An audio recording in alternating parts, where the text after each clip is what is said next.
국제 감각이라는 게 그렇게 보는 것은 당연하다. 그렇죠.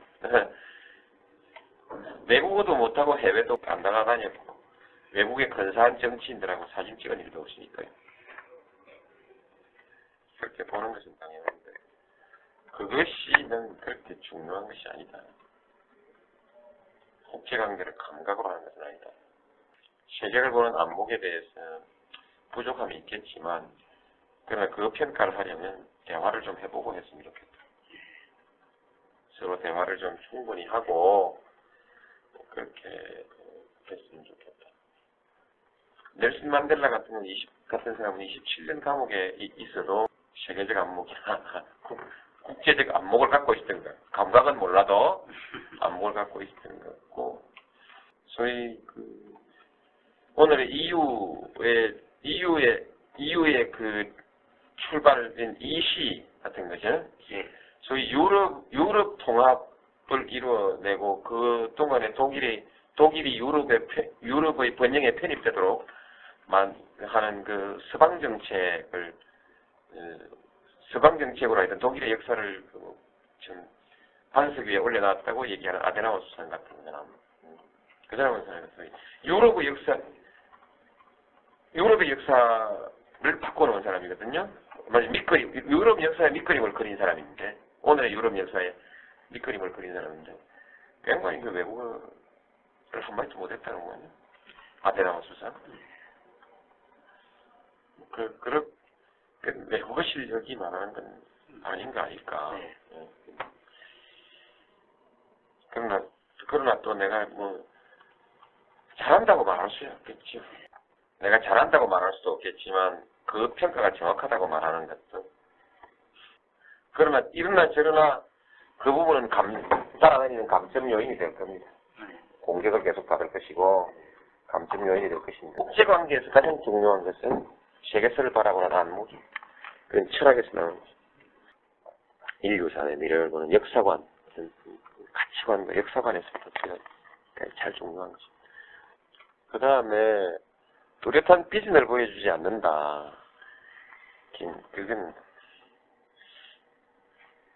재능은 거기에 맞는 무대에 올라가야 능력은 그죠. 그 사람이 가지고 있는 그 자산은 이게 재능이랄지 또는 역량은 무대에 비슷한 역할로 올려줘야 드러나는 것입니다. 그제까지 예를 들면 영남 지역의 집회를 열어서 소위 은근히 반호남 감정을 부추겼던, 노골적으로 반호남 감정을 부추겼던 한나라당 총재가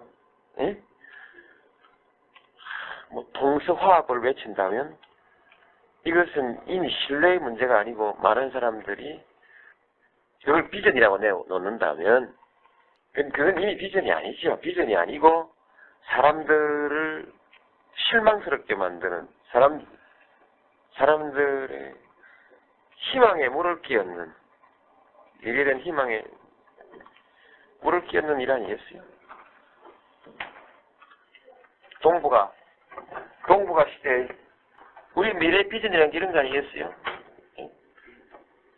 예를 들면 남북 간의 교류 큰 틀로서 남북 간의 교류와 협력이 원활해지고 평화구조가 정착되면 내국 약 1억에 가까운 내수시장이 열리고 또는 7억 인구의 경제협력체 이런 등등 신동북아 경제시대, 북방경제시대 말할 수 있는 거거든요. 그게 남북관계의 화해를 핵심적인 키로 하고 있고, 그죠? 예. 출발 그쯤이고, 그리고 한중일 관계에서의 우호협력 관계, 그죠? 이런 것이 필요한데, 남북관계 사사건건 김정일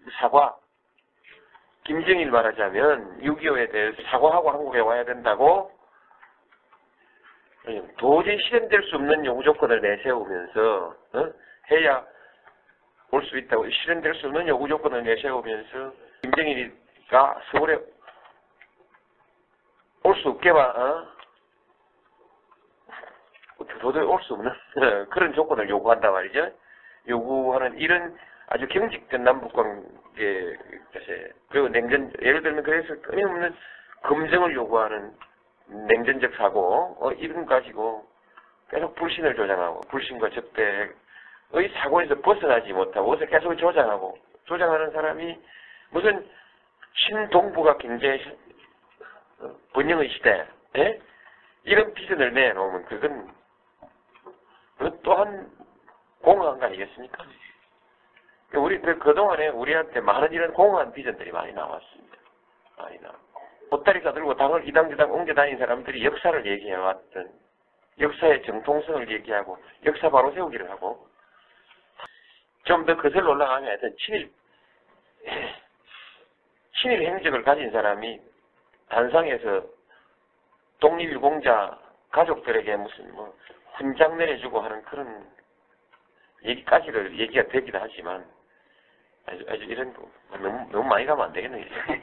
비전은 그림으로 그리는 것이 아니고 그 사람의 삶의 궤적에 발자취에 수를 놓듯이 짜여져 있는 그 궤적을 따라가 보면 궤적을 해서 추론되는 그 가치 지향이 바로 비전입니다. 농민이 어떤 세상을 추구하는지 다 잘 알죠. 아직 그런 기회가 없습니다. 남북 관계나 말하자면 한일 관계나 세계 관계에 대해서 별 건 없지만 그 점에 관해서는 그동안에 많은 강연이나 이런 것을 통해서 추구하고 있는 거라죠. 그런 것이 중요한 것이죠. 실천을 담보할 수 있는 그 과거 행적이 그것이 비전이다. 난 그렇게 적어도 전문가들은 그렇게 좀 봐줬으면 좋겠다. 내가 뭘 잘못했는지는 잘 모르지만 무슨 잘못이 있는지는 잘 모르지만 저는 그것이 현재의 그 상황을 인정을 하죠. 그래서 나도 내가 중량감을 붙여볼까? 중량감을 어떻게 하면 붙을까 생각해 보니까 생각나는 게 다 하고 싶지 않은 일밖에 없어요. 예를 들면 어깨를 딱 버티고 배와 가슴을 앞으로 딱 내밀고 목에 힘을 딱 주고 두벅두벅 걷는 일에서부터 표정 보이는 그런 좀 권위적인 표정이 필요하겠고 그렇더라고요. 필요하면 남의 흉내도 좀 내야 되겠고 이런 등등이 좀 있는데 일부 이제 너무 소탈한 부분은 좀 고친다 하더라도 나머지는 인간이 가지고 있는 그 소박한 품성을 오히려 가려야 되는 그런 것들이 많이 있더라고요. 그런 한번 생각해보면 그런 거고 그 이외의 중량감에 대해서는 별 생각이 안 나고 그래서 어떻게 만드는지 방법도 모르겠고 그 생각난다는 게 그런 거 몇 가지밖에 또 권고하는 사람들도 그렇게밖에 권하지 않습니다. 그래서 그거는 안 되겠다 싶고 오히려 제가 그걸 바꾸려고 해요. 지도자가 무거운 것이 지도자가 아니다. 무게가 나가야 무게 나가는 지도자가 좋은 지도자가 아니다. 클린턴의 인상을 보고 난 도저히 중량감이 있다고 느끼지도 않았고 토니 블레어의 여러 가지 화면에 나오는 모습들도 그렇지 않았던 것 같고요. 전에 얘기했던 경험 없이 극상 같은 수상 얘기 지난번에 TV 하면 나라는 물론 조그만 300만밖에 안 되는 작은 나라지만 코스타리카의 대통령 청바지 입고 헬리콥터 타고 비스 한둘 경호원 한둘 하고 친구 겸 비슷비슷한 사람 한두 명 하고 활력 있게 헬리콥터 타고 현장을 돌아다니는 그 대통령 모습 보면서 조금도 중량감을 느끼지 않았는데 그 나라들 다 좋은 나라들 같더라고요. 그래서 오히려 우리 국민들이 생각을 바꿔야 한다 생각이고 그래서 나는 친구 같은 대통령 그 이미지를 내 친구 같은 대통령 그게 더 좋은 나라다. 난 그렇게 밀고 나갈 생각입니다. 저는 링컨처럼 그랬으면 좋겠어요. 앞으로 한국은 앉아서 아함하는 시대가 아니라 끊임없는 그 변화의 시대에 진취적인 변화의 시대 끊임없이 자기 그 혁신을 통해서 새로운 변화에 도전해 나가는 도전의 시대다. 그래 변화의 시대다. 거기에 맞는 도전과 변화. 그러면서 그 정치라는 것은 결국 여러 가지 복합적인 질서를 하나로 체계 있게 통합해 나가는 그 중심점의 정치가 있다고 한다면 그게 뚜렷한 철학과 역사의식, 신념 이런 것을 갖춘 어떤 그 다이내믹한 지도력 이런 것이 중요한 거 아닐까 싶습니다. 중량감보다는 링컨에서 그걸 볼 수 있거든요. 그런 중량감이 있는 지도자가 아니에요. 다 걸렸습니다. 중량에 있어 훨씬 부족했고 세련미에 있어도 훨씬 부족했죠. 시골뜨기. 의부지리로 대통령이 된 사람. 끊임없는 도전, 그때까지 도전해왔던 이 도전적 삶으로 받쳐지는 끊임없는 도전정신, 패기, 도전과 성공을 거치면서 쌓아온 패기와 자신감, 이런 거 아니겠습니까? 패기와 자신감, 끊임없는 도전정신, 정직하고 성실하게 그렇게 하면서 결국 하나님의 나라, 이런 사랑을 실현하려고 한다든지 그런 가치를 지향한 그런 어떤 뚜렷한 철학과 신념 그런 것이 성실한 인간성의 바탕 위에 쌓아 올려진 그 철학적 신념 이런 거 아니겠습니까?